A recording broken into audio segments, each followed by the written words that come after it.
The 2023 to 2025 Israel-Gaza war caught me writing a very different book.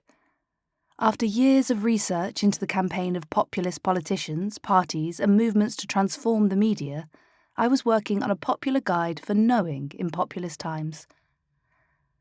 From Europe to the Middle East, from the United States to Latin America, the war over the news has become a dominant feature of current politics, mainly, but not exclusively, on the right.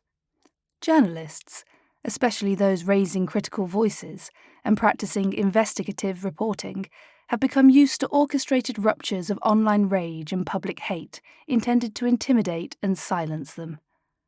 Populist leaders around the world invest considerable efforts and resources into eroding our belief that journalism could be fixed, that we could have a common source of knowledge about the world at all. The book I thought I was writing focused on what happens to our right to know when the media is under attack in the name of the people.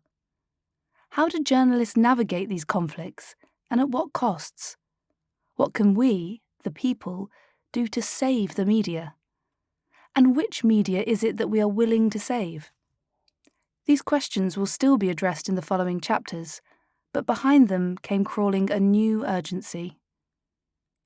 Weeks after 7th of October 2023, the day Hamas attacked southern Israel, killing and kidnapping thousands of women, children and men, I travelled from my home in London to my hometown, Tel Aviv, to find my community grieving, traumatised and despairing. The media landscape has altered quickly. The news was on 24/7, loud and clear, telling and retelling the national trauma. The sense of loss and pain was everywhere. The day of the attack was recounted compulsively, immersive, like a collective PTSD ritual. Have we truly survived that? The collapse of the state authorities, the mutilated bodies, the burned homes, footage of Hamas terrorists capturing and torturing young, beautiful partygoers dancing in the desert. The red-headed Bebas babies, held in captivity for months, were staring at us from every frame, featuring in street graffiti and improvised murals. The growing number of soldiers returning from Gaza in coffins. There was enough pain to fill newscasts for days, weeks, months, perhaps forever. But the terrifying loss on the other side of the border remained invisible, as have large chunks of reality.